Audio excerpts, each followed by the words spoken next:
Hello,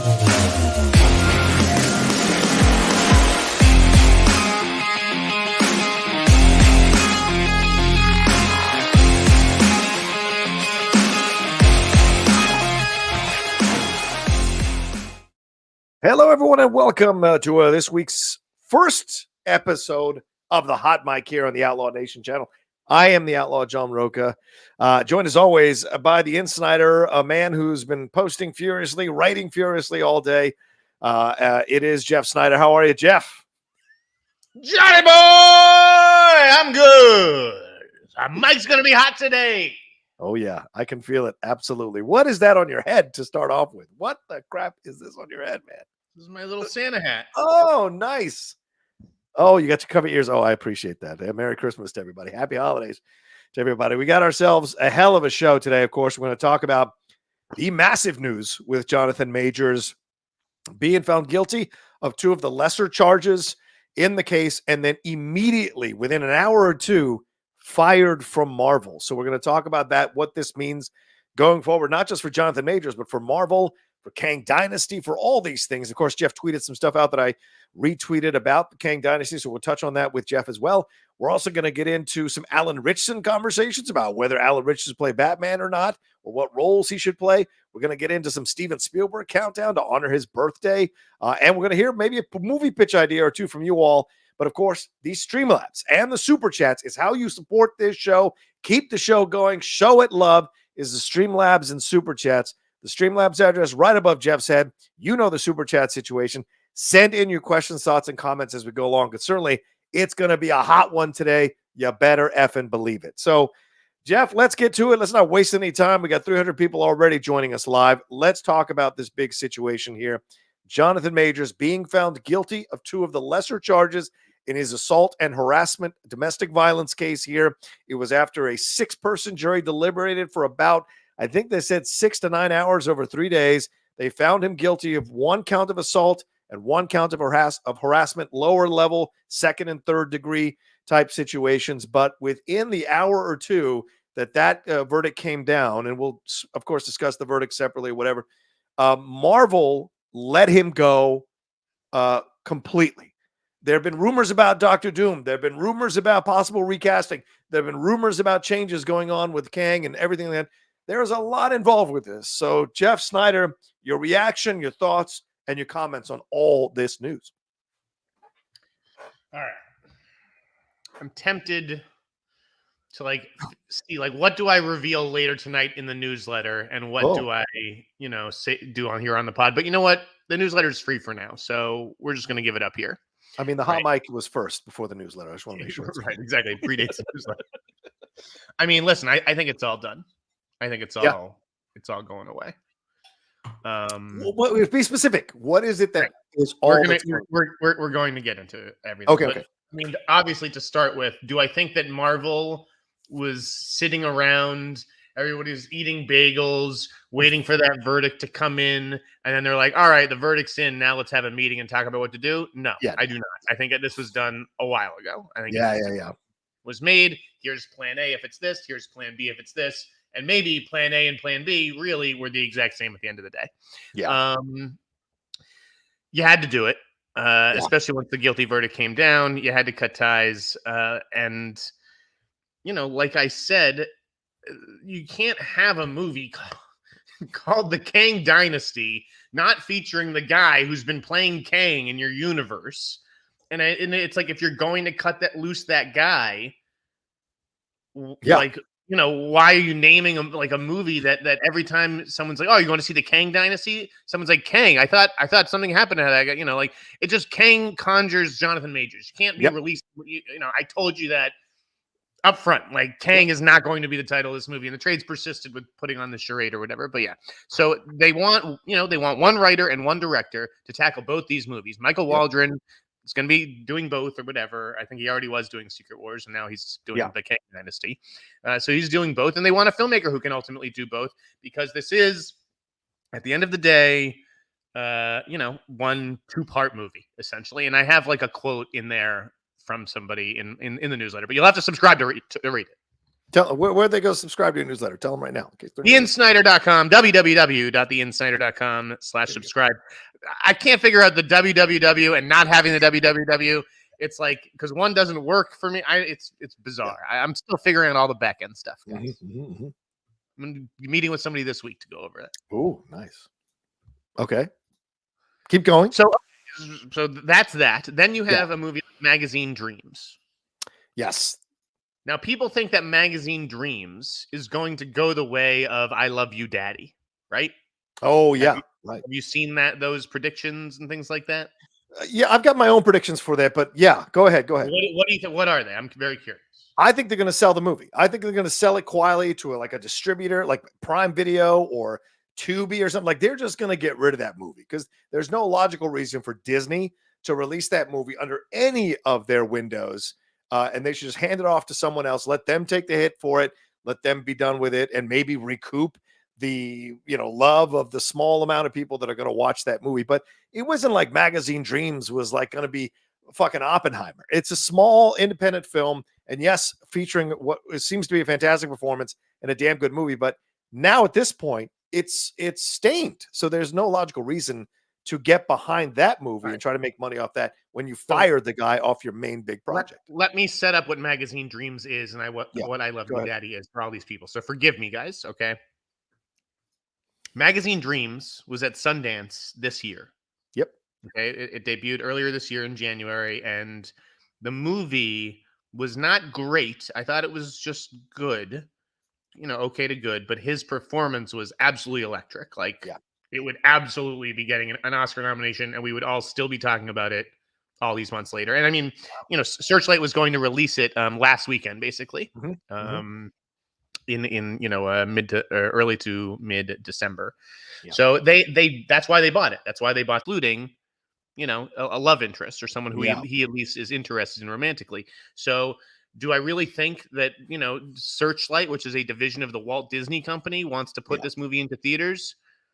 No, I think it hits too close to home. This isn't Jonathan Majors as the World War II hero in Devotion. Right. So there's there's that movie. Now here's the comp for that. And it's a bit of a different situation. Okay. Because this wasn't an indie darling. I'm not sure what the price tag was, but look at American Skin. Do you know what American Skin is? Yes. And sorry, for those who don't know what I Love You, Daddy is Louis C.K.'s movie that debuted at the Toronto Film Festival. I was there for that screening. A black and white one with Chloe Grace Moretz. Right. Exactly. Right. And it had some uncomfortable, like Woody Allen-ish themes to it. Yeah. And then, Louis C.K. was accused of sexual stuff. Again, there's sexual and then there's not sexual. This was not necessarily a sexual case, the Jonathan Majors thing. There's, So there is a difference. I do think that the sexual stuff tends to be the line for some people, but I Love You, Daddy got scrapped by Netflix and it has never been released to this day. You can get a copy on eBay because there were award screeners that were sent out for I Love You, Daddy. So, industry voters got a copy of the movie, but other than that, it has never seen the light of day. Now, American Skin. Nate Parker. Did you see that one, Johnny? I did not see that one, no. It was good. This was released maybe 4 or 5, maybe even 6 years after Birth of a Nation. That's when the Nate Parker sort of stuff happened. So this was his follow-up film for that. It was like controversial on its own because it's about a police station being held hostage. That nobody would touch that movie, really. Nobody wanted to put it out because of Nate Parker and that scandal. And it ended up getting acquired by Vertical Entertainment, which is like a VOD company. They tend to pick up distressed movies, and it was the biggest movie that they've ever had. Wow. 2021, February 5th, they announced that it would set a record for the company. It had grossed $4 million on VOD. Wow. Now, and I know that they've also had success with what was the Tom Hardy Al Capone movie? Capone. I think it was just called Capone. Yeah. Fonzo. I forgot what they ended up calling it. It was just called Capone, bro. Yeah. That was another big hit for them. Like, that's a movie that people and look for them to acquire more movies that people don't necessarily want, but they have a big star in them. They can turn a profit.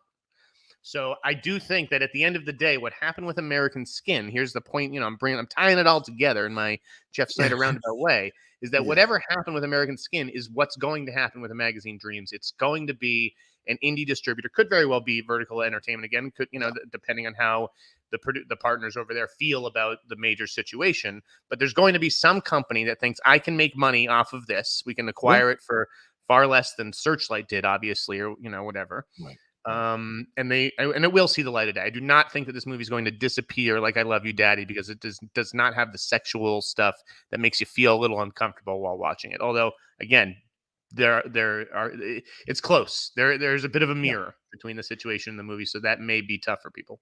I'd also would say that because this case, there's quite a lot of people who've seen the video, who've listened to the audio, who've read those text messages, who see that this is a toxic relationship, and that when you're watching Jonathan Majors running through the streets of New York away from this woman, a white woman chasing a black man, in the way that's like a lot of people are seeing Jonathan Majors' side of things. So this isn't as cut and clean as the Louis C.K., where all these people came out, and as you said, it was sexual, and multiple women were saying the same thing that happened, kind of like with Weinstein, multiple situations with multiple. Louis admitted it. Yeah, Louis admitted it. Exactly. Louis admitted it. This is like a bit of a he said, she said. Right. And this is much more cloudier. So I agree with you. I think people are going to want to pick this up. Don't be surprised that there are quite a few people who are going to want to pick this up, or smaller companies who want to pick this up and see if they can make some money off of it. What is this business about at the end of the day, Johnny? It's money. It's all about money. And again, because he wasn't convicted of the bigger offenses, this allows more wiggle room with the presentation of acquiring this film. And there are quite a lot of people, and certainly a lot of people, when I was talking about this earlier on Christian's live show on the Big Thing on his channel, there are quite a lot of people who see that Jonathan Majors, they feel like he's being railroaded. They feel like he's not being given the benefit of the doubt, that other instances are not being as scrutinized as his. So that's going to bring eyes. That's going to bring, Jeff, things have changed in our society now. Just because people don't like you for something you said or did, there's like millions of other people that are going to defend you if you're willing to go down that route. And so we see, like, Roseanne Barr was just at the CPAC conference this weekend. How many people were celebrating her regardless of what she said? So there's an arena for people to be forgiven for situations where maybe it looks a little unsettled, or people can see their side of things. So don't be surprised that it gets picked up sooner rather than later, for sure. Listen, Hollywood, this is what the world does. It builds up these great men. Yes. Then it takes them down. And it's up to that great man to prove his greatness and see if he can get back up again. And that's entirely going to be up to Jonathan Majors and the work that he puts in to address the root issues. Whatever's at the cause of, that caused him to behave like he did. Don't you feel that this is just a toxic relationship? And like, right, which goes two ways often. I mean, I'm not saying, excusing him that he didn't do what he did. Right, exactly. I'm not excusing or condoning it, but it's like it often goes two ways. Yes. Yeah. Now there's the other projects that I'm going to get into also tonight is you have Spike Lee's The Understudy. Right. Now, my sourcing isn't as strong on that one, but. And I do think that if anybody could sort of withstand this and stand by their actor and expect a studio to continue with a project, it is Spike Lee. Good point. But at the end of the day, do I think that Amazon Studios, which is a huge company, run by women, Jennifer Salke, Sue Kroll, Courtney Valenti, do I think that those three women are going to get behind this movie? No. It's also not... As good as he is in the movie, first of all, it's not a movie that's going to make you money outside of like the controversy or the curiosity angle. Like if this movie just like came out in a vacuum, like this is a tough sell. Trust me, this is fucking dark. It's not really the kinds of movies that Amazon even puts out. They don't do dark really when you think about it. So I just don't see that one happening. Although maybe Spike could take it elsewhere. Or maybe Spike ends up recasting. It's tough to get financing out there. The other big one, the one that will make headlines is, and you can You can consider this a report if it's going to get picked up here, and just credit the newsletter because it's going to be in tonight's newsletter. Like that Dennis Rodman movie is gone. Kaput. Yeah. Bounced like a basketball from that movie. I mean, has Lionsgate made a formal decision? No, but it's absolutely never going to happen. Not with him. I mean, it's like he was accused of charged with domestic violence, Dennis Rodman, and accused of sexual assault by multiple women. Yeah. Do you think that that's the kind of vehicle that Jonathan Majors' agents want to put him in after this? Like, that's not the rehabilitation vehicle for him. So you can, if that like, do I think maybe that could happen 10 years down the line? Sure. I don't know why he would be the guy starring in it then. So 100% take it to the bank. That thing's not fucking happening with Jonathan Majors. Yeah. I agree with you on all those projects. That seems to be correct. Because I mean, last thing you want to do is play someone who's got that stink on them, and already the situation is tough. When you look at the Marvel stuff, like anything, as you said, connected to Kang with the name Kang, that's going to go away as well. Let's move over to the Marvel stuff here, Jeff, because those projects, absolutely, I hear what you're saying, but this is stuff that's in motion now. This is stuff that's been in motion now. So let's talk about what Marvel does now, because I agree with you. I think because these are lesser offenses, if he does, like, sees therapist, goes to do counseling for domestic violence, all this stuff, people are going to be willing to forgive him, because there's no video like Ray Rice where like he's knocking her out in the elevator. There's none of that, right? There might have been past incidences that they were trying to bring into the court, stuff that happened in London, but none of that got entered. So at the end of the day, there is a path here for Jonathan Majors to be back way sooner than later. There's also people saying it might take years. I actually think within a year he could be back if he's doing the work, he's doing the therapy, all that stuff. He'll be back. So I would go closer to 2 to 3 on my scale. Yeah, 3 years seems good. All right. Well, what about Marvel? Now let's deal with this. What happens now? Are we done with Kang completely? Do you think they're going to recast, or they're going to pivot to Doctor Doom, as has been the case here, or the rumors overall? What is the reaction here for Marvel with Jonathan Majors and with the character of Kang? I think you pivot. I don't see what upside there is in recasting. I mean, he was good as Kang by all accounts, so it's not like there are a whole bunch of better actors out there who you could easily slot into the role. I mean, I know that the role is easily slottable into or whatever, given its fluid nature. Right. But I don't see the upside for an actor stepping into that role. I think that if you had him, it might be as like a cameo, because I haven't seen Loki season 2 or where he really fits into the larger universe at this point. I don't know how much of him is needed going forward. If you need some sort of scene with Loki, like doing a huge exposition dump and why it's no longer going to be him, and something kind of like that, or you just fucking leave it. I mean, how many times have we seen that in the MCU? So I think that they will probably just ignore it. The less said, the better, and they will pivot. And Doom seems like a good place. Yeah, and I'll say this because you haven't seen the end of Loki season 2. You can use that as the end of Kang. I'm not going to ruin anything for people who haven't seen it, but there are things that happen that if you would just stop, you could argue, well, that was the end of Kang. So there's room for them to play with that possibility, to have that be the last appearance of Jonathan Majors as Kang. Because I agree with you what you said earlier. There is no upside. I don't know that there's a black actor who'd be willing to step in for Jonathan Majors to play Kang, because in a way, you're tacitly or indirectly approving of Disney getting rid of Jonathan Majors and firing him as a Kang by stepping into the role. You're essentially implying that you're okay with that decision. And I don't think there's many famous black actors or good black actors who'd be willing to take part in that whole kind of situation. Plus, you don't want a different Kang. You just don't. Just the name itself will conjure that connection. So why even bother with it? Exactly. Do the pivot, Doctor Doom. Yeah, that's what I'm saying. Go ahead. Yeah. No, you got. I was going to finish real quick, Jeff. We've been talking about Fantastic Four casting for weeks on this show. Do you think the next announcement from Marvel is the announcement of the full Fantastic Four cast immediately, like tomorrow or sometime this week before Christmas? I mean, you would think yes.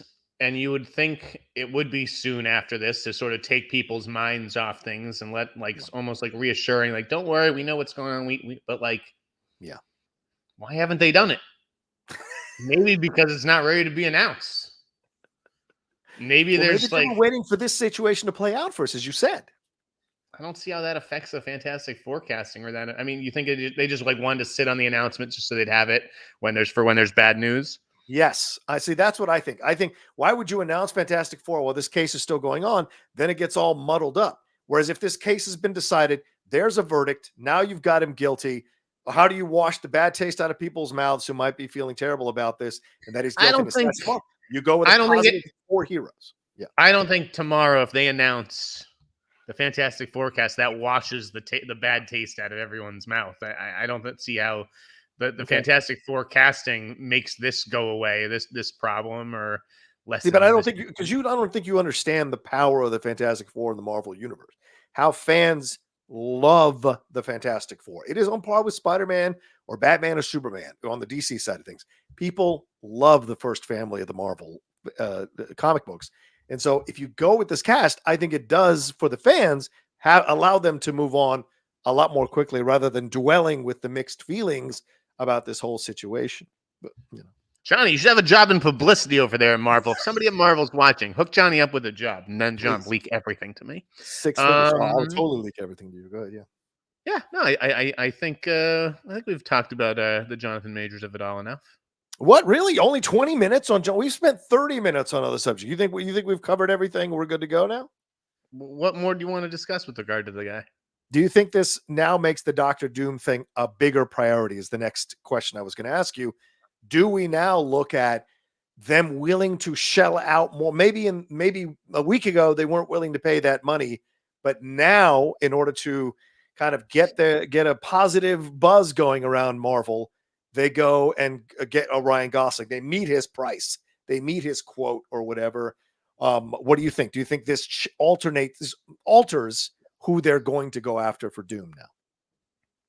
I don't really think so. I mean, what you're essentially saying is, are they going to pay more for a movie star to counter bad press? Yes. That's really what you're talking about. Yes, business-wise. I'm saying business-wise. Yeah. Yeah, no, I don't see that really being the solution. Okay. I think whoever they were looking at last week, I don't think it's changed because he was found guilty. Okay. All right. I just wanted to throw that out there because I think that's a possibility in my mind. Okay, let me hit. Let's see what we've got here. Let's hit some of these Streamlabs and we'll move on to the next subject real quick. NLSFC 96 says double standards with Majors. Feel like Ezra did even more egregious stuff, but WB kept him around. Majors was in a toxic relationship and went awry. Do you want to handle this one, Jeff, first, or you want me to go first on this one? Yeah, you can't have double standards because these are different people making the decision. Yeah. WB they're literally single standards. They're two people having two different standards. They're not having a double standard. Hollywood is not a person. Yeah, good point. And the thing is, what Jonathan Majors did, he chose to go to court. This was a calculated decision by him and his team that, like, hey, we're not just going to pay people out. And look, if you want to live in a utopian, idealistic world, yes, you go and defend your name. You go. When you're a celebrity, people come out all the time to accuse you of stuff, and you quietly pay them off just to not deal with it because you don't want the bad press. You don't want to go to court. You don't want to pay the court fees, the lawyer fees, all that kind of stuff. You've got the money, pay them off. It's done. And I feel like if he could have negotiated something with this woman, this would have all gone away. But he wanted to defend himself. He wanted to go to court. He wanted to have his day in court. And in the end, it blew up in his face. With Ezra quietly settled with all these people.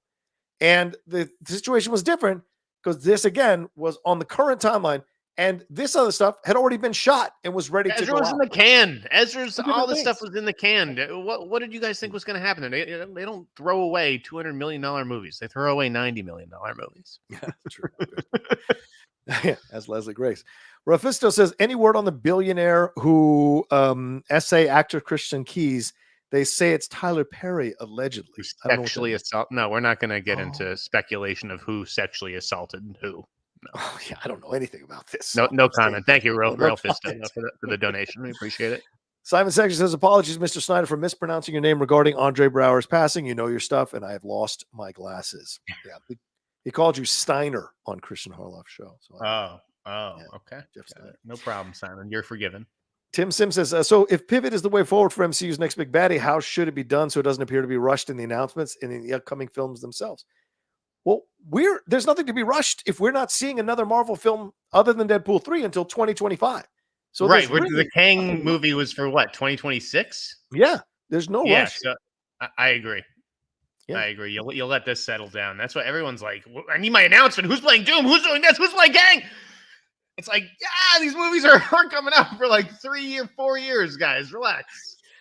Yeah. I'm going to be real curious to see how people react to next year when there's not a lot of Marvel news. I'll be real curious. Josh Mabry says, Major's accused, Major's guilty, Major's fired. Most cut and dry scandal I can think of. Jeff? Yeah. I mean, seems that way. Yeah, I think so too. Yeah, he was accused. There was a trial, and the jury was made up of jury was a very diverse jury. Marvel gave him his day in court, and I think that's a big thing now. I don't think people want people to necessarily be fired immediately anymore. Right. Is that what we all wanted? Jonathan Majors to have been fired back in March when he was arrested? Yeah. I think it's like, let's let the legal process play out and see what happens. And, she won fair and square. And this is one of the consequences. I think it was going to be a consequence either way. Yeah. But it's a lot easier to do it with that as the defense. So let me ask you something. What do you do at this point if you're Jonathan Majors? Do you appeal this decision? Or do you negotiate, a probation and a certain sentence that's good for you?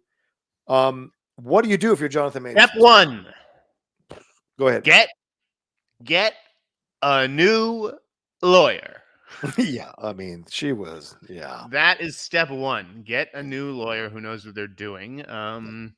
Would I appeal this? No, not really. Yeah, I don't think so. I think it's just like, buddy, take your hit, move on. He's gonna get probation. That's the other thing. People are like, he's gonna go away. He's gonna go to jail. This fucking guy's not going to jail. I hope not. Again, I just went through this whole process. I was assaulted this summer. My guy got 6 months probation due to an admission of sufficient fact. Now, that's part of like a plea deal, right? Where I agreed to like drop the felony charge. And I don't know if you keep saying that Majors pled guilty or was found guilty, of the 2 lesser charges. So there were the other 2 charges. Were those felonies or? Yeah, they would have carried higher sentences. Both of them. Were they felonies or were they still misdemeanors? All 4 of them are misdemeanor charges. Okay. The lower level charges is what he was found guilty of. Which this is a different case, obviously, because it's a man against a woman, and also, the multiple charge thing. But yeah, my guy got 6 months probation, and I think, given who Jonathan Majors is and his standing in the community outside of this incident. Yeah, I do think he will only receive probation, and it will probably be 6 months to a year. Yeah, I would imagine so. Yeah. Okay. Let's see here. One last Streamlab, and we'll go to a break. Mike Joyce says, "I hope they recast Kang. I liked the storyline they were setting up. Marvel just needed more time to set it up." Nobody cares. That storyline, frankly, is a television storyline. Yeah, it's kind of done. Yes, storylines are for television. You ever heard about movies having like storyline? I mean, movies have stories, but yeah, it's just like, I don't know. Kang, this is for television and people who watch all the shows and stuff. If you want like to have an Avengers size hit, you can't alienate half your audience because, they don't know who your villain is because they haven't been watching every little thing. Yeah. Stupid idea. One last one. Sam Mo says, if they recast Kang, who you think has a shot to be the new Kang? Coleman Domingo, Aldous Hodge, John David Washington, or Damson Idris from Snowfall? If they did it, yeah. I don't think it would be anyone like any big star. Nope. No way. Yeah. No way. You've got to look at the politics of this, the racial politics. I know people want to take race out of it. You fucking can't. It's a black woman with a white man. And historically in this country, we have seen how white women have sometimes harangued black men, have lied in their accusations about black men, have blamed black men for certain things that white people did to them. We've seen that happen for decades in this country. And so the last thing a very famous black actor wants to do is to step in and take the role away from another black actor who's been accused of these things by a white woman. It just isn't going to work within the community. It's just not the smart move. And so to me, I don't think anybody famous who is a black famous actor would step in to do it. If they were to recast Kang under separate situation, like say Jonathan Majors didn't want to do the role anymore, then Coleman Domingo is a fantastic choice. I don't think John David Washington or Aldous Hodge could have brought the depth and dimension that Coleman Domingo would have brought to the role. So that would have been my choice. And I think Coleman Domingo would be a fantastic Black Panther. I'll tell you that right now. If you were to recast T'Challa, I think that's what you need to be recasting a black actor for. Coleman Domingo? Yeah. As Black Panther? I'd be down with that, man. No. Yeah, what's wrong with you? You don't like good actors? What's wrong with you? I love Coleman Domingo. He's not fucking Black Panther. He's too old. He's like 50 years old.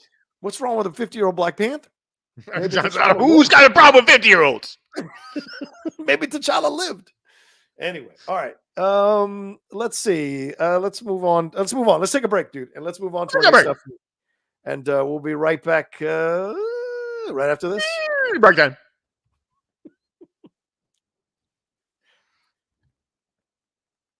Jeff, we're going nonstop today, all day today. We're going nonstop with all this stuff. It's craziness, absolute craziness. All right, what do you want to move on to, man? What you're in the mood for, man? We talked to Rundown. What do you want to talk about? Let's talk about our boy Alan Ritchson. Where this is going to be a little. Have we not talked about Reacher? We haven't talked. We've only mentioned because we were under the embargo. Remember, because the embargo Reacher wasn't up until season 2, and then we want to do. This is because this is our the Hot Mic Plus show. Right, yes. We want to do some segments. 5 roles that you think Alan Ritchson would be perfect for. But let's start with Jack Reacher, which we already know he's perfect for. Yeah. I love season 2. I watched it in 2 days while I was home for Thanksgiving. So surrounded by family, I was like, I'm upstairs, locked away in Reacher land. I fucking loved it. Serinda Swan. Woo! Woo! Wow. That's for her talent, right? That's what you're saying, for her talent. Serinda Swan, yes. Beautiful. Just a beautiful woman and a hell of a love interest. She's good with these huge dudes, right? Because she was also The Rock's love interest on Ballers. That's right. Yes. Yeah. It's different when you're the love interest of a huge dude. But she had I really liked her physicality. I bought her as an ass kicker. I liked this guy, Sean Sipos. Yep. As the smaller white guy on the team who's a little bit crafty, a little bit sarcastic, a little bit of a ladies' man. Mm-hmm. I loved Robert Patrick, who's the villain this season, and Dominic Lombardozzi, who's one of those great character actors. It just the whole mystery of everything. Great, John. Yeah. All right, I'm bringing this up. I wanted to get a picture of the cast up there, but I guess I'll do that in a little bit. 100% agree with you. Listen, Reacher is my kind of language. Okay, having served in the military, having grown up with the sense of justice, of right and wrong. You'd make a good military cop, John. At some point, well, if I got back in shape, I agree. He was great. He's just great in the role like this. So Alan Ritchson is an interesting actor because the less he does, the better he does. And I think that it works for him. The size that he's at really does a lot of the work for him. And then when he gets to talk, he has economy of words as Reacher. And when he does his actions, it's brutal and it's great to watch. And you get that sense of satisfaction. If you like to watch revenge films or vengeance films or justice films, you get that sense of satisfaction with Reacher and with the crew here. And you're right, to name all the actors here. And I want to throw in Maria Sten as well, who I thought was great as his friend and companion from the old days to now. She's her subtlety and her low energy approach to all of it worked so well. She was so chill and calm. So Serinda could do what she was doing and David could be what he was playing here. And you're right about Dominic. Dominic rarely plays a good guy. And so to see him play a role like this, it made me fall back in love with him as an actor and enjoy him in the role for real. And that's the brilliance of the casting too, is because he rarely plays a good guy. You're always waiting for that turn from his character. Yep. 100%. And it doesn't come. He just turns out to be a good dude. Yep. I liked the idea, like the central conceit in terms of like there are these, his Story. outfit is getting picked off one by one, Mhm. and they're getting dropped from helicopters. Right. The special investigators. Yep. Yeah, I thought like that was really interesting. Like bodies are falling from the sky, literally. And Yeah. like that, just like when Jack Reacher makes a promise, he's gonna keep it. He's like, it's like, what do you want? Like, I just want to see you drop from a fucking helicopter. Yeah. I like the It's cliffhangers. I like the little like just the beat that comes before they throw up the Reacher at the start of every yeah. episode. Yeah. There's just something old fashioned about it. My dad doesn't watch it. I call it Dad TV, but it's actually not a show that my dad watches. I wish that he would, because I think he would love it. But this kind of is perfect dad TV. It's like, To me, it this fills the is 24 craving for me. oh, totally, man. This is purple state television. And I'll tell you why. Because it's a combo of red and blue. It's a good combo, right? Because this guy served in the forces, he's got a certain point of view. Other people served in forces, but they're on the side of what is morally right. And you sense that when you're watching the show, that they've got their own particular set of justice and brand of justice that both sides should be able to get behind. And I think that's a good thing. And you've got someone like Reacher who's not overtly trying to say cute, over the top macho things. It's just matter of fact. And so that helps in those situations when you're watching a show like this. And you're right about the storyline, the fact that it ties into stuff from the past, connected into the present, and the heartbreaking nature of what it all leads to when you find out what's really going on here, and the corruption from the government, the corruption from other people involved in the government. Great stuff from top to bottom, and a lot of fun for sure for you guys who are maybe looking for something new to try out here, and something like with a Reacher. Yeah, for sure. All right, anything more on this? No, but I want to talk about some fun roles that we could see Okay, Alan let's Ritchson do in. it. Yeah, Alan Ritchson was being interviewed and has been doing the rounds for the show as well and everything like that. And he got interviewed in Fortress of Solitude, the website there. And you can read the interview if you want to go and take a look at it. But they asked him about Batman, because a lot of rumors have been going around that Alan Ritchson might be someone they're looking at for the Brave and the Bold, James Gunn's approach to Batman, the Brave and the Bold. And he said, I love Batman. I'd love to play Batman. I've always enjoyed Batman. But no one's approached me about the role or anything like that. So this got Jeff thinking, and he was like, well, let's talk about roles. Let's talk about, will he play Batman? And B, if he wasn't to play Batman, what other roles could he play? So Jeff, take it away. Okay. No. That is the answer. No, I do not think that he will play Batman. Yeah. I think he's almost too big for Batman. Not in terms of like as an actor, but just like physically. Yeah. I think also that he won't play Batman because I'm not sure anyone will end up really playing Batman. Wait, what does that mean? It's just a theory. But remember, like, there's like some speculation a while ago. I think Variety did it. Adam Very, my old pal, said that they may use Pattinson in the DCU, right? And then James Gunn came out and said this is like not true. Like, Adam Very, great guy, but like he's wrong on this report. Like, wow, yeah, wouldn't be surprised if after Reeves does his trilogy, Pattinson gets co-opted into the DCU. So that's way down the road, though. Right. I mean, because if you're going to do a trilogy, which is what Reeves was talking about, that is way down the road. I'm just saying, I don't know what the rush is. Again, we've said this before. Like, Gunn unveiled this whole master plan of movies and everything. I don't know if that will stick. We'll see. And with regard to the Brave and the Bold, I just don't understand introducing another Batman. This is the golden goose. This is the cash cow. You don't mess with this. Interesting. So why are you introducing another Batman to confuse audiences who then maybe this movie sucks, Bold and the Brave, and then they don't want to go see the Batman Part 3 or the Batman Part 2, depending on the date, whatever the fuck it is. But let's say it's a Batman Part 3. They don't want to see anymore because Batman sucked in that other movie. Right. Like it makes no sense. And it's like, if you are going to introduce Batman into the DCU, and Pattinson is available, and Reeves' trilogy is done, or all but done, yeah, I think that you try to bring him in if he'll agree to it. Your turn. Yeah, let's talk about this, because this is also part of the news that broke, and we'll get to the Ritchson stuff as it's connected here. James Gunn confirmed that Matt Reeves is not only working on expanding the Batman universe, but also developing a series set within the DC universe. We know the Penguin is happening here between Batman 1 and Batman 2, which they still haven't turned in the script for Batman 2. But I have it on a couple of sources who are telling me that this is how Matt Reeves is going to go. A series in between each of the Batman movies. And the rumors that they're telling me is that either the Gotham City PD show, or possibly a Catwoman spinoff show with Zoe Kravitz there, just like the Penguin show, in between Batman 2 and Batman 3. And then we get whatever. That makes sense, Don. I don't think I've ever heard like Catwoman spinoff.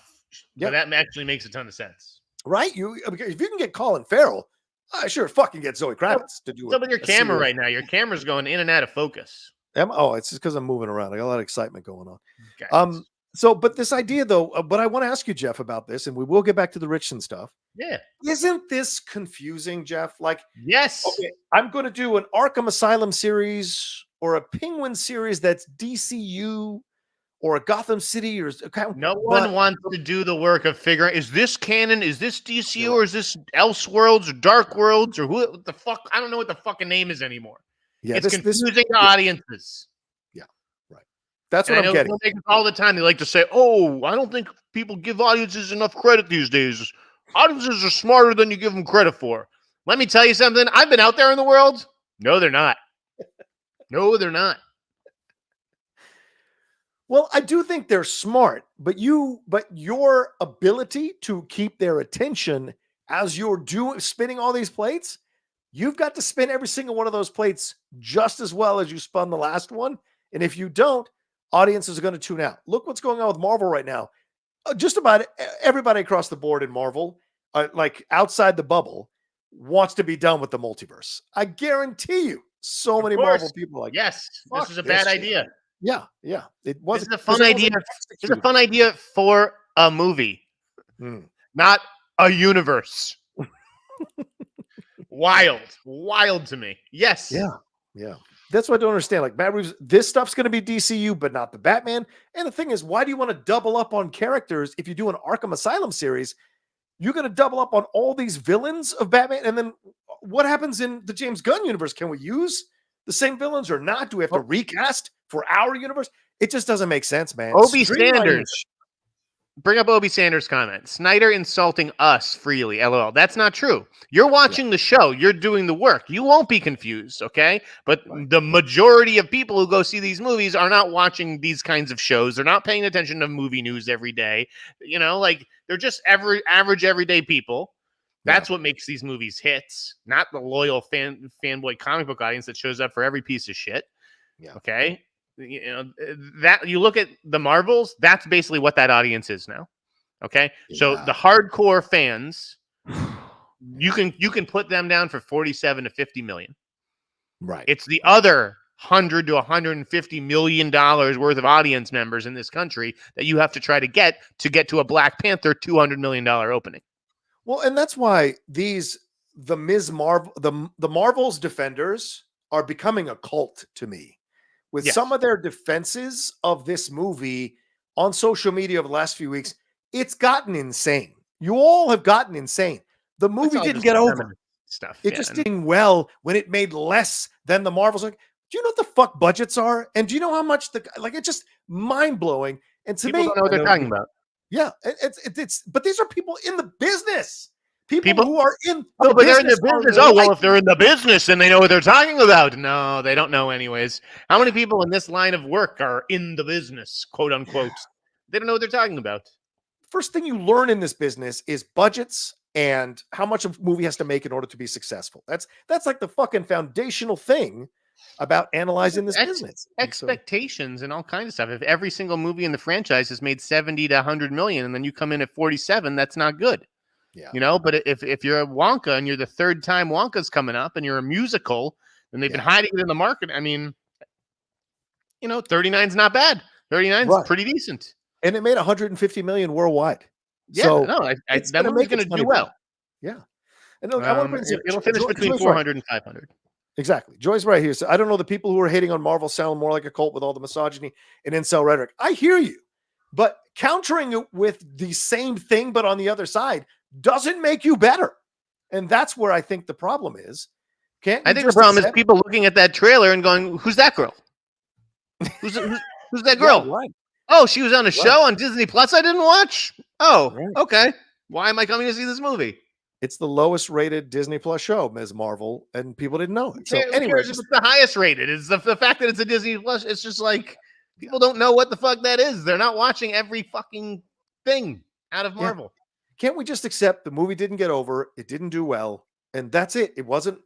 People just didn't like the movie, and that's okay. Get out of your bubble and just understand. You know what? People didn't like it. It's accept it and move on. The stream. People are saying the stream is off, John. Fix the stream. What do you mean fix the stream? People are saying fix the stream. People are saying refresh. Should we refresh? Okay. I don't know how do we do that? I don't even know. I can do it. I can refresh the. Hold on a second. Let me see if this won't kick us out. I don't think. Everyone's saying refresh. It's just me. It's the Jeff Sneider Show. Okay, how about that? It's just lagging, is what it is. Oh, sorry. It's probably because it's raining here now in San Diego a lot. So either way, we got 815 people joining us live. Rain.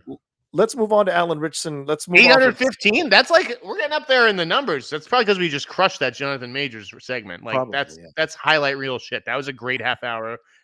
Find me 2 other people on the internet who can come up with a better half hour than that conversation. I'm with you. The Alan Ritchson thing, I agree with Jeff. I don't think Alan has. I don't think he should play Batman. I'll just leave it at that. But I like the idea that people have been suggesting that he could play Aquaman. If there's someone who can take over from what Momoa did. This is very creative. People are very creative out there. They're really in the DC universe, Jeff, don't you think? Dude, we need more fucking Aquaman. We can't let Aquaman go for a few years. Aquaman's the new one's not even out. We need a new Aquaman now. Well, he's not returning as Aquaman. It's made it very clear. He's Lobo. Yes, I'm aware. Yes. Yeah. So, I mean, you have to have an Aquaman if you're going to have a Justice League. Why? They're leading towards a Justice League. Let's go back to treating Aquaman like James Cameron or like Entourage did, like a big fucking joke. Come on. He's a fucking guy who fucking breathes underwater. Come on. Well, Jamie just texted me something. Jamie and I have a mind meld. I love it. But you know what, Jamie? If he's watching this, I'm not even going to text him back. Jamie, I thought what you sent me, and I dismissed it. I don't think that's a fit. What did he say? What did Jamie say? He said Hulk Hogan. I don't see it. No. Ritchson can't do. Could play a wrestler, but I don't think it's Hulk Hogan. Hogan is too animated. Way too animated. Hemsworth is the better choice. You know what I was thinking of? I mean, and I looked it up on the show, and his name wasn't even on the list, but because I do think he could play like a boxer or a wrestler, and I'm like, who was like a good like white boxer or wrestler he could play? I grew up with this guy named Dangerous Dana Rosenblatt. He was a Jewish boxer from Massachusetts. I swear he had mild success. Mm-hmm. And I think Alan Ritchson could play like a Jewish fighter. Wait, is he Jewish? No, I don't think he is. Don't tell Sarah Silverman. It would be cool to see just like a huge like Jewish bruiser just cracking skulls. Okay, no, here are my real roles here. Well, I gotta this is what he looks like. For those of you who don't know, this is what Alan Ritchson looks like. For the love of God, look at the size of this son of a bitch, man. All right, my first suggestion. I know that the character is not known for being gigantic and having muscles. In fact, part of the character is that he's an everyman. It's his everyman appeal. It could be me or you thrust in this crazy situation. Sure. And that situation is the Nakatomi fucking Plaza, baby. Oh my God. You think he could be Alan Ritchson in the tank top, take away the shoes, and I make him your next John McClane. I love that idea. And you know he put on all the muscles to be that size for Reacher. Maybe he could slim down a little. Yeah, he could slim down. Yeah, of course. I don't want John McClane to be like a huge guy, but I think he would actually make like just with the way he talks, like with Reacher and everything. Some of like the lines.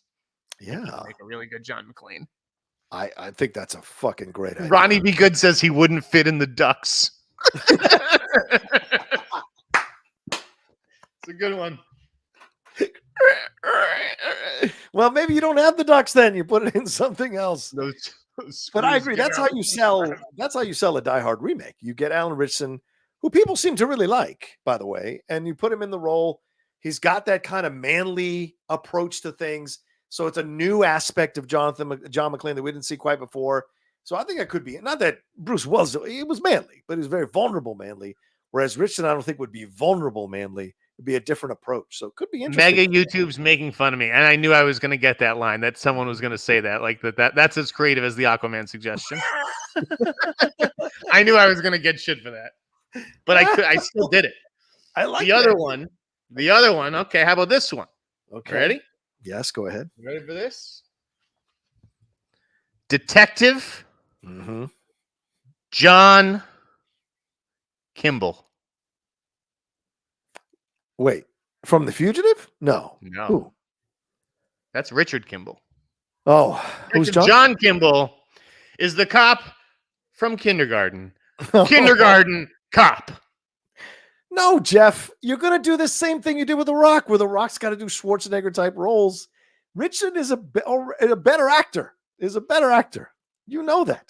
You don't want to see him surrounded by a bunch of kids, and he's like, maybe like old school, and they're all woke nowadays. They're like, you can't say this, you can't say that. He's like, I'm going to say whatever the fuck I want, kid. You'd be great. Yeah, but who do you know is clamoring to do? Who's clamoring to do a good kindergarten cop reboot? Because in essence, it could come off as just a vehicle for him, with like a Lionsgate vehicle with lower writing, lower directing. What do you think he's doing? What do you think he's in the mix for the next Scorsese movie?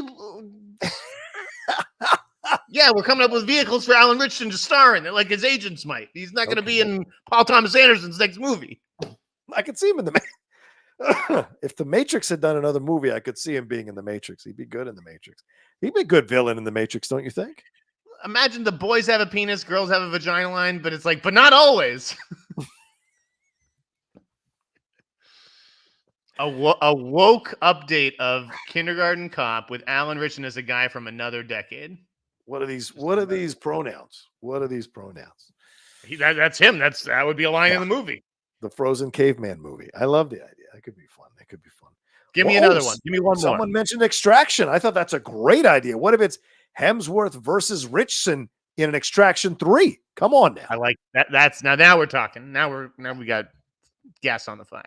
Yeah, that would be good to see, because you could believe that being two titans. What about Ronnie B. Good's one? Pull that one up. Snake. Oh, interesting. Ooh.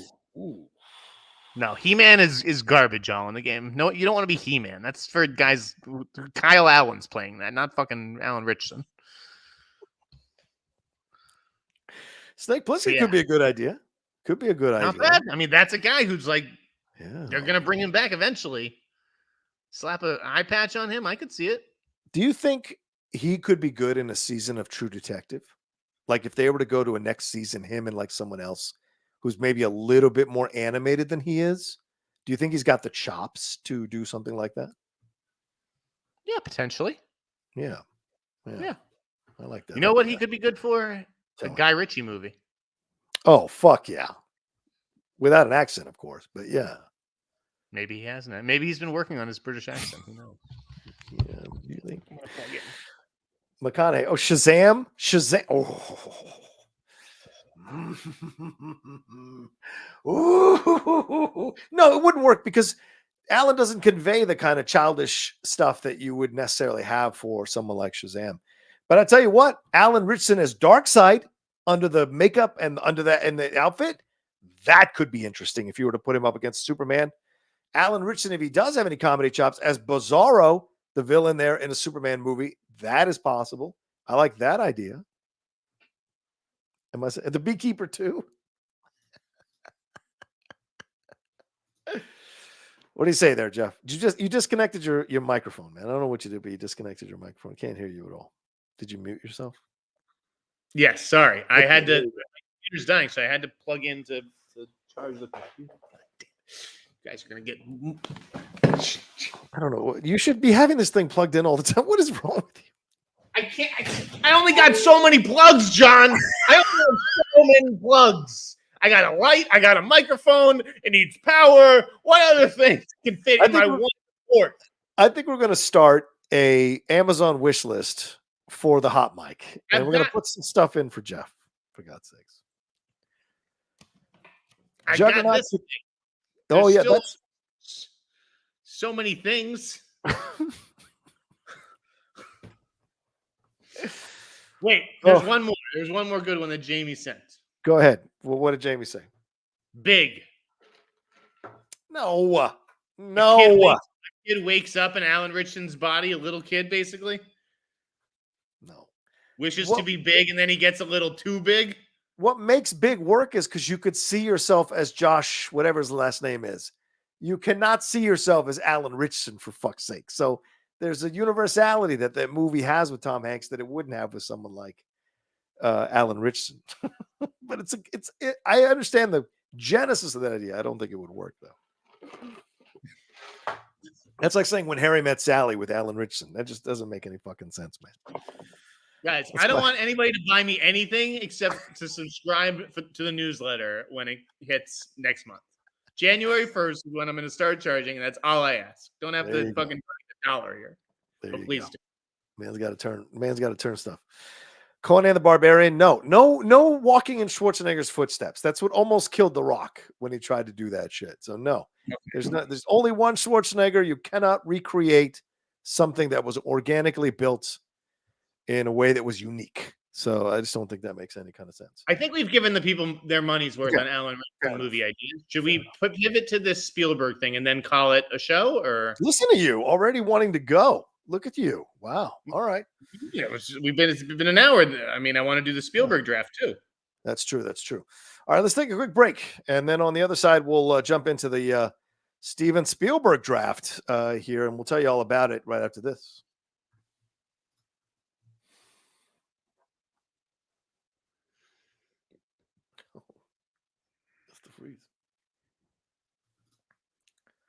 Someone saying Jeff wants to watch Monday Night Football. That's why he's rushing us out of here. I can understand that. I'm going to see Anyone But You tonight. I'm supporting my man, Glenn Powell. Nice. He's my boy. I appreciate that, Glenn Powell. All right, let's see. What about next? What next? Alan Ritchson in Jingle All the Way. Alan Ritchson in Jingle All the Way. I don't think so. Naming Schwarzenegger movies now. Come on, guys. Gally Brooks said, when will we hear about the Lanterns and the Authority? Have you heard anything? It's too soon. There's way more time before we hear anything like that. Jeff, what do you think? Plenty of time for Channing Tatum to cast some lanterns. Don't worry. There you go. Eddie Aledia says, Hayden Christensen signed with an agency and is returning to acting. What role should he pursue? Ones that pay money. Yeah, and don't require too much talking. I was going to say any role at all. Yeah, true. Haunted_Autumn says, saw Ritchson on Inside of You discussing his bipolar disorder. Wow, bravo. What an example he is setting. I didn't know about Batman, but give him some major roles soon as an example for the mental health community. I did not know that he has that. So I will be watching that Inside of You show with him. Isn't that the one with Rosenbaum? Is that Inside of You is Rosenbaum? Which one's that one, Inside of You? I'm pretty sure it's Rosenbaum. Anyway, all right. What's the draft, Jeff? Take it away. Steven Spielberg draft. What do we got? Okay. Steven Spielberg. Today is Steven Spielberg's birthday. Yeah. It's also Brad Pitt's birthday, and we could have just as easily have done a Brad Pitt draft, but we want to do Steven's. But here's the twist. Okay. As suggested by my pal Jamie. Mm-hmm. The man behind the curtain pulling my strings. We're going to draft the 16 movies that Steven Spielberg has made since 2000. Okay. 16 features. We are each going to choose 8, and it is your decision whether to go first and fourth or second and third. Well, look, Jeff, you want to jump into a draft, but you've got to give the man his credit. What an incredible artist. Yeah, He's been around for decades, since the 1970s. he's only directed like 60 projects. Put that in your mind and let that fester for a while. Woody's got like 900 fucking films.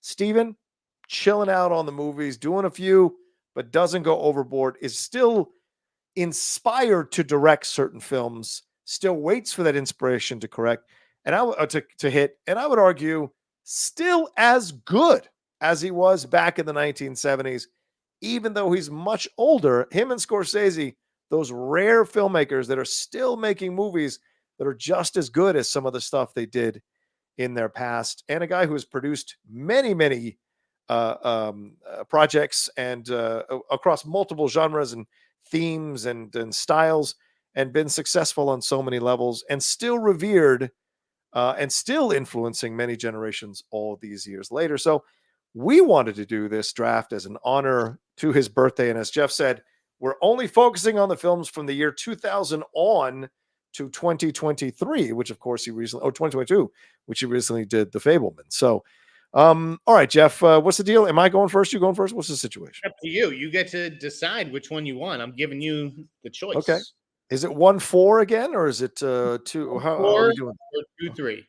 All right. All right. So then I will go first.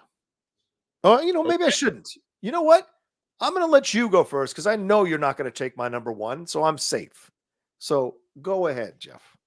Interesting. You're very confident in that, huh? You don't think that I'm going to choose your number one, huh? Yeah. There's no way you have the terminal at number one. Well, I'm going to make the very easy choice. I mean, this is like no contest for me. I'm shocked you didn't take the number one pick. I think you've left something on the table here. Okay. And that is 2005's Munich. Wow. Munich is the best movie that Spielberg has made in the last 22 years.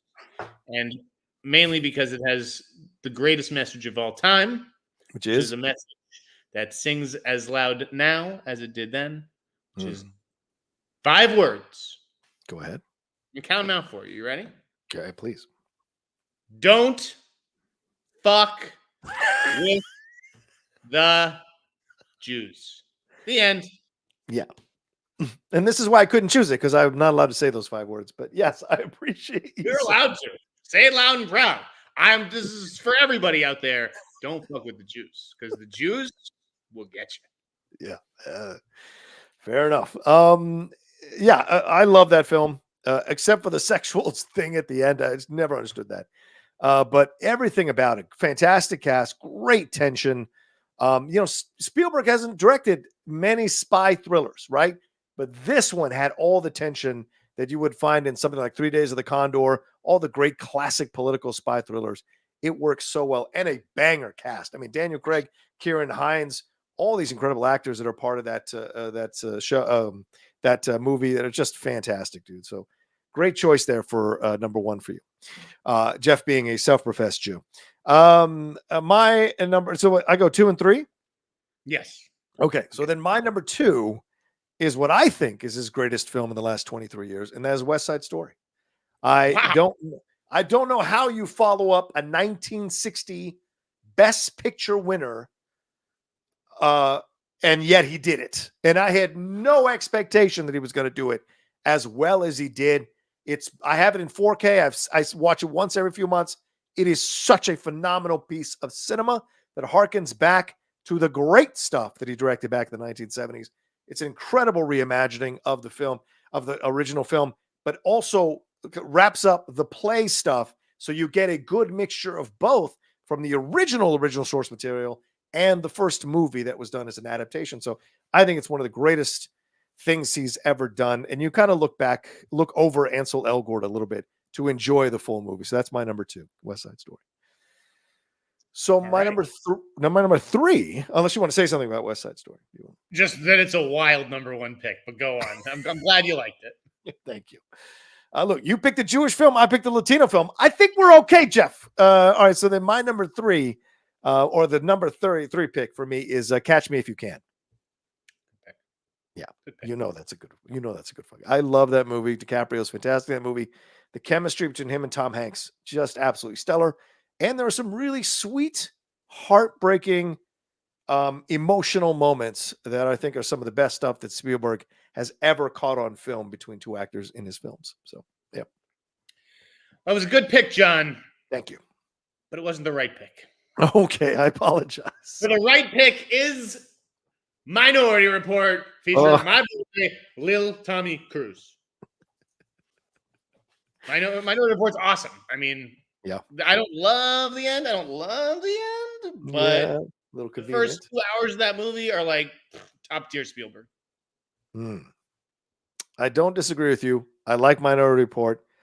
One of the last gasps of Max von Sydow and Tom Cruise playing real, and the introduction of Colin Farrell, which is something people forget about when you look at that movie. Yeah, so good stuff.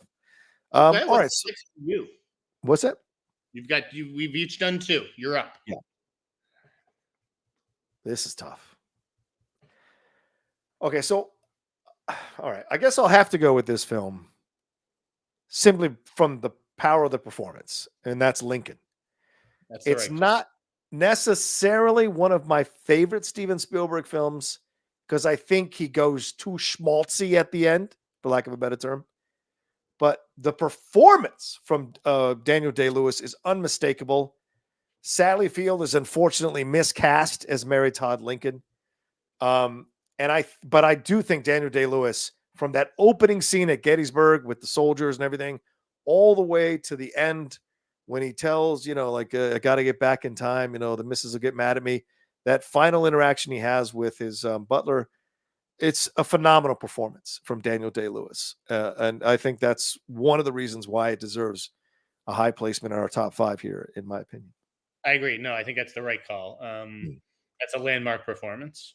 Yeah. Right? I mean, it's like one of the great screen performances. So cannot fault you for that choice. Nice one, Johnny. Thank you. This is going to be one of those ones that like the draft hinges on. Like I know what movie I want to choose, but I don't know that you're going to choose it. So I'm going to gamble and let it go. And I'm going to take Bridge of Spies next because that is also features an Oscar-winning performance, this time from Mark Rylance, who is excellent in this movie. Tom Hanks is great. Genuine tension on both sides of the bridge, so to speak. And I'm very happy with getting that one. Yeah, I would happily cede that to you. I think it is a good film. Tom Hanks, another great performance from him. But yeah, it's Mark Rylance's performance throughout that keeps you captivated in terms of the fact that he's a person who is not easily won over and is very clear about his principles. Do I think he deserved that Oscar over Sylvester Stallone? No, but you got to give the respect there to him for Bridge of Spies. So my number 7 then is The Post. As someone who grew up in DC, I was very, very well aware of Katharine Graham and the Washington Post. I read it almost every day.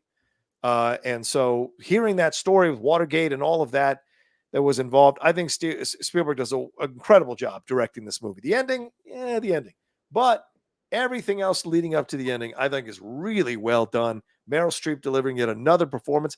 Bob Odenkirk giving us the beginnings of the Better Call Saul situation, showing you that this guy isn't just Mr. Show. There's much more here. I think this is one of the first kind of things where you really see what Bob Odenkirk can do. But the way the story breaks out, and then her and Hanks having their conversations back and forth, I just think top to bottom, this is an excellent newspaper connected movie rather, that really captures the tension of the time and what she was going through. I like The Post. It wouldn't have been my next choice. I'm going to snap up that movie now because I couldn't bear to lose it to you. And that is last year's movie, The Fabelmans. I think The Fabelmans was terrific. I saw it at Toronto. It was just a great portrait of like a Jewish family and a woman, sort of caught between a rock and a hard place and keeping a secret from her family, but also wanting to live a life that's honest. And I thought Michelle Williams was terrific. The kid was fantastic. Gabe LaBelle. And it was definitely, I think, one of Spielberg's better films from the last, 20 years. Okay. Now, are we doing, this is 8 right now combined between the both of us. Are we each doing 8? Is that, or are we stopping it? We're each doing 8. We're doing all 16 movies. So we have 4 apiece right now, right? All right. Just so you know, I was never going to pick The Fabelmans, so you are more than welcome to have that movie. I figured, but yeah. All right. So then I will move on to Ready Player One. I liked Ready Player One. I know some people went after it and bashed it and whatever, but I enjoyed it. And I liked that Steven understood the references he could make and the connective tissue he was trying to do. And then talking about a near future situation and what can be involved there, exploring what we're dealing with now, the advent of AI and technology taking over our lives and turning us into these people who just exist in the periphery of our worlds. We see that new Meta Quest. That's essentially a Ready Player One situation there that's come out. So to me, I think he did a nice job with the film and really enjoyed the Shining homage he did in the middle of that film. So I give Ready Player One my next choice. I like Ready Player One as well, but I love the book, and I just don't. I don't know that it had that same, juice for me. So I guess in some ways, I always looked at it as a disappointment of sorts. I know what I should pick next. I even know like the next two movies. I guess I'm comforted by the fact that I'm going to get one of those two movies. Okay. I'm going to zig where I should zag. I'm going to follow my heart here. Okay. And the movie with heart on this list that has not been chosen is War Horse. War Horse. Okay, go ahead. Yeah, go ahead. I'm choosing War Horse. Okay. I really actually did like that movie. I know nothing's ever really come of that actor, Jeremy Irvine. But that was just a quietly affecting little movie. I've never gone back to it, but I remember getting out of there and being like, you know what? That was good. I thought that was a good movie for what it was. Thought about it since then. He captured the time really well as well. So I thought that was cool. You seem very relieved there, though. You thought I was going to say War of the Worlds, which is what you're going to say. That is my next choice. And War of the Worlds, which I love. Again, issue with the ending, but it is faithful to the book. So you can be mad at the ending if you want. But like to me, his interpretation of War of the Worlds is much better than that 1950s classic one. I think he really grasps what this situation would be like. And the sound design on that movie, when those aliens pop out, whoosh, all that stuff is incredible. And the story here, a father connecting with his son and his daughter and trying to get them across to his ex-wife. And then the Tim Robbins scene, which is super fucking insane, creepy. Great stuff. I thought this was a fantastic directorial job by Steven Spielberg and a very enjoyable side who doesn't normally do scary sci-fi. I thought he did a great job with this one. I love the first half of War of the Worlds, but I hated all the Tim Robbins stuff. Everything in that house, like the whole second half of that movie, I'm not a fan of it. That first bit though with Cruise is like, that's an amazing sequence. Okay. But a good pick. That was the next pick for me. Okay. And then this is the obvious next pick, AI. Him finishing Kubrick's masterpiece, and I like this movie. It's never been a favorite for me, which is why it's as low as it is. But I think that the other four movies on this list are the clear last four picks. Yeah, what do we have left here? All right, there's four movies left. I'm going to recap them. Okay. We got Tintin. Yes. Crystal Skull. Yeah. The Terminal. Yeah. And the BFG. Okay, so if I'm going to take one of those four next, I will take the Terminal next. This movie has always affected me emotionally. As a son of immigrants, there was a lot in that movie that I connected to, and a lot in the process and the approach to America that my father would tell me about growing up, his inspirations for why he moved here and took a chance. My mother, why they moved here and took a chance to be Americans and go through the whole process. So there's a lot here in Tom Hanks's performance that I really connect to and love. Yeah, the Catherine Zeta-Jones romance is not as fleshed out as you would like, but it ends the way it's supposed to end, which I think is a credit to Spielberg and the writers. But that scene where where the Indian friend of his who usually cleans the airport stops the plane with his mop, fuck you. I'm buckets of tears. So I think, and it's a damn good cast. Diego Luna, Zoe Saldana, Chi McBride, Zeta-Jones, and Tom Hanks, and Stanley Tucci, all great stuff in that movie. So I love that movie. There you go. Well, thank you for telling me the ending of that movie because I never saw it. It came out. What the fuck? It came out in 2004. I was in college. I put it on one night with a girl. We watched about 30 minutes of it, and then I had sex through the rest of the movie. Okay, so, good to know. Never saw the rest of the Terminal. Thanks for filling me.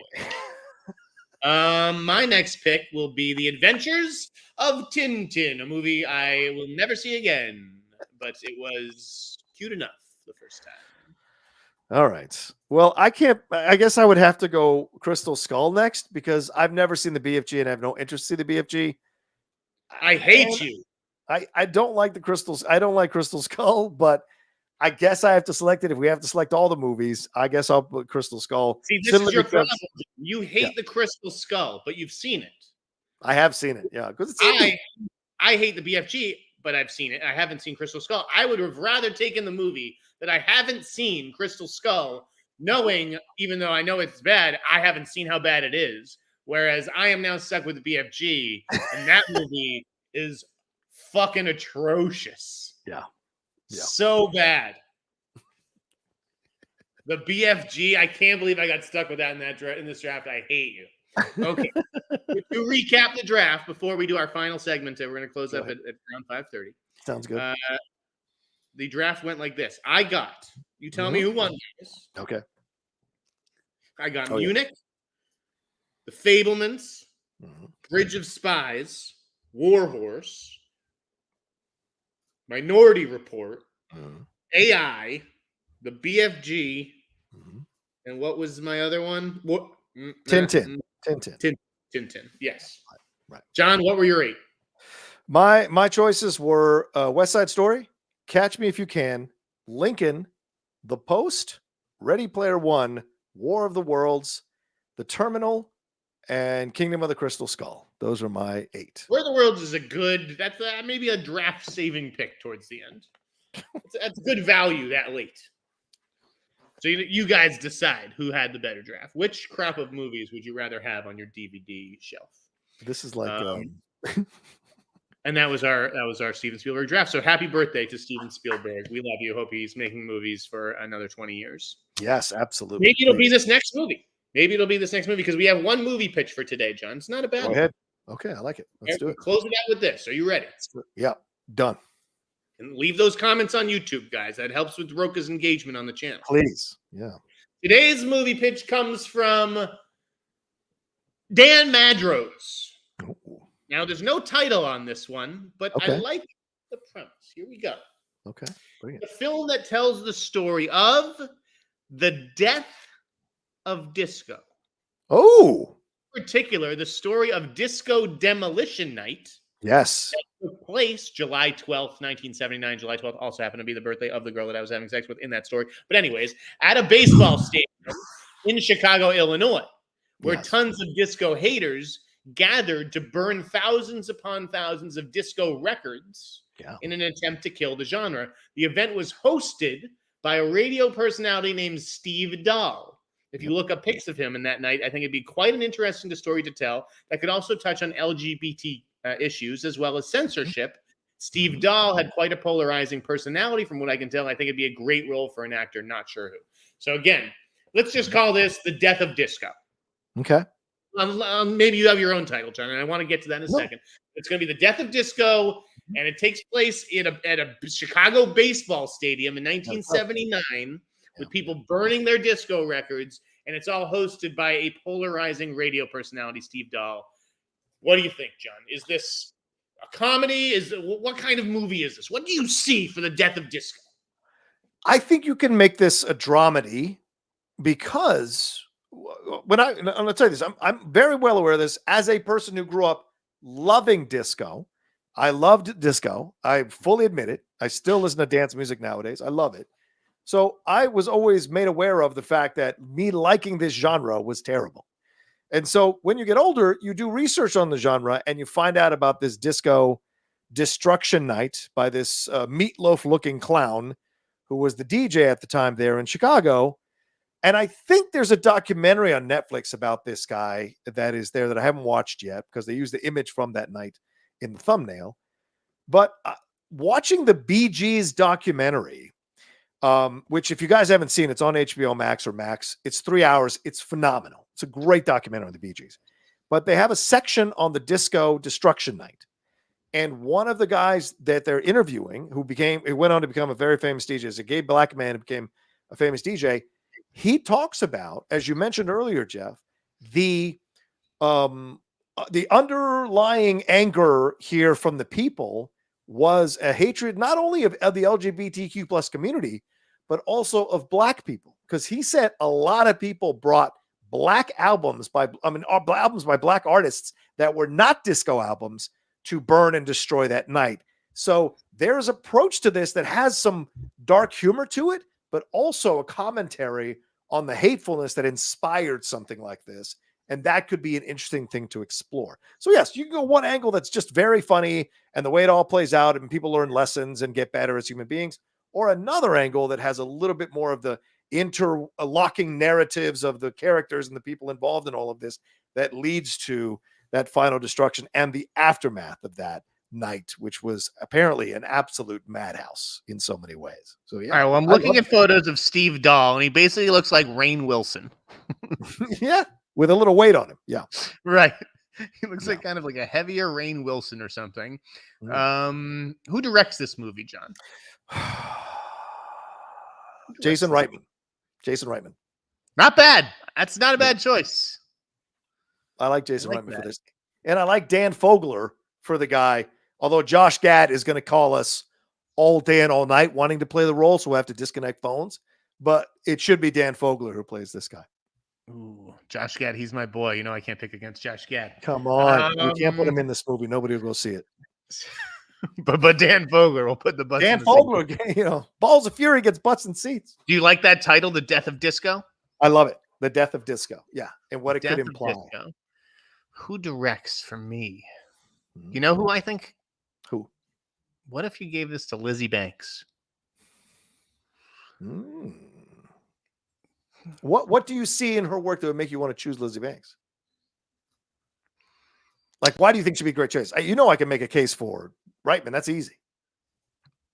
I don't know. I just think, I don't know. I see a woman directing this. Maybe like her, maybe like Lorene Scafaria, who did Hustlers. Ooh, Scafaria is a nice choice. Yeah. I think I like Scafaria more than Elizabeth Banks. Okay. Well, I'm just saying when I read the pitch, I thought female director for some reason, even though, you know, yeah. Should we get, well, I mean, if we're going to, well, it depends. What angle do you want to take, right? I would rather take the more dramedy angle. Do you want to take the more comedic angle? What's the approach? I think that's a good, I mean, that's a good question. This is what producers would hammer out in a setch. I think I might play up the comedy angle of it. Yeah. I think there's some, yeah, I think it's like, look at these, you know, disco losers, a little bit of it. But not the chubby metalhead who he's not someone you want to make fun of. Is that what you're maybe that's what it is? It's about this clash of like, you know, eras at this, you know, one sort of intersection in 1979 in the middle of the country. I don't know. Yeah, there's something interesting there. Yeah. I like this is a good pitch. Oh, I know. 100%. I love the idea. And I'm surprised there hasn't been a movie about this because that was such a big deal. Well, if any producers want to option it, it's Dan Madrose, and I can give you his email. Just hit me up at theinsider@gmail.com, and I'll put you in touch with Dan if you are serious about getting him made. And we will take exactly. Obviously, we're EPs. We're obviously EPs on this. You send us a pitch, we're going to be EPs on it. Does Travolta play one of the people involved in destroying? 100% he does. He definitely cameos. Yes, he is. Yes. I would love that idea. Oh, the Spring Breakers guy. Ooh, Harmony Korine. Is it Harmony Korine? I don't know if I want to see Harmony Korine's period, like a take on a period movie. What about Gus Van Sant? I like Van Sant, although I think he's slightly getting old in the tooth. Maybe. If we want to get serious, PTA would be a lot of fun. Who plays Steve Dahl? I know he said he looked like Rainn Wilson, but you probably wouldn't like make this movie with Rainn Wilson. Yeah, Dan Fogler. I just told you that's who I go with. Dan Fogler. What's the question? Okay. Forgive me. I didn't know if that was like a serious like I'm gonna put my money on Dan Fogler suggestion. All right. Okay. Well then, yeah, that's our movie pitch. That's it for the week. Wait. Who did you choose? Who would you put for Steve Dahl? Oh God. I mean, you always try to hang me out there. This would have been like a great, like Philip Seymour Hoffman kind of. Oh, fuck off! That's a great choice. Oh, can we resurrect him? Okay, man. okay. What about this? A little bit more of a dramatic role. If we took it more in the dramedy space. Okay. Danny McBride. Ooh, yeah, I could see that. But I think I can bring up an image of this guy so you guys can have a gander yourselves and cast along with. This is what he looked like back then. This is what he looked like. You know who'd be great for this? Rosie O'Donnell. Jesse Plemons. Yes. If Jesse was I willing can to see put that. the weight back on, Jesse would be a great choice. Yeah. Don't you think? Okay. Yeah. No, Okay. yeah, I do. I guess Ronnie's saying Steve Dahl was only 24 at the time, so you might have to go younger. Oof, you have to go younger. Oh well. We're gonna age him up. Steve Dahl's 45 now. Fair enough. Steve Dahl's still working, by the way, still alive. This guy, so maybe we get him to do a cameo. Someone send this segment to him. Steve Dahl's gonna eat this shit up. Come on, yeah, he's 69 years old, still doing it, man. Respect. Cool. There you go. Anything else? No, I need an hour to work on the newsletter before I head off to my screening. So yeah. All right, Streamlabs, real quick. Xana Don't says, would hate them to waste. Couldn't they just cast someone as new take on Immortus? You think people know Immortus? I was going to say, who? What? No. Barely got mentioned in Quantumania. An average filmmaker won't know about Kang connection. No, you don't go Immortus. I know it's a Kang variant, but that's not where you simplify. People want to get back to Iron Man and Captain America and Hulk. Okay, we can't be going down the road with fucking Plant Man and all kinds of weird characters. Like, bring it back to the where people know. You tried to go one way, you can't. All right, let's see. Slaw says thoughts on A24 developing an Elon Musk biopic with Darren Aronofsky set to direct. Who would you cast as Elon Musk? I already did this one in the newsletter. I hate to mention the newsletter so often on the podcast. I'm sorry. But I did do this one, and it was Barry Keoghan. Oh, that's a great choice. I can't argue that choice. I can't even counter that choice. It's such a great choice. All right. And by the way, could you mention the hot mic in your newsletter every once in a while? You mentioned it's in today's newsletter. It's in today's because I mentioned how I predicted the title thing with the. How about an everyday's newsletter at the bottom? You can also catch and your name is in it. I don't just say the Hot Mic Podcast. I say the Hot Mic Podcast I co-host with John Rocha. Mike says he's so sensitive about this, guys. You can see the vanity just leaking through the mic here. Guys, put me in the newsletter, guys. I don't want to be. I'm saying put the hot mic in the newsletter. You have a fucking show with me. We have something better. No question. Just want to shout out for James McCaffrey, great actor and voice actor who passed away today at the age of 65 from battling cancer. His performance as Max Payne is GOAT. Max Payne, in the video game. R.I.P. and thank you for your work. Thanks for bringing that up, Mike. You're right. I remember James in Rescue Me. He played Dennis Leary's brother who had died in 9/11 and kept appearing as a ghost and spirit to talk to him. So, yes, a very sad loss. Cancer. Fuck cancer, man. R.I.P.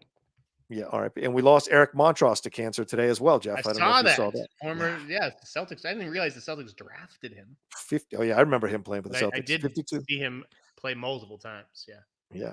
Yep. All right, let's see. Megatube99 says, you missed my super chat, so here's another. Thank you, Megatube. I apologize. Well, I think we had to refresh. We lost some stuff.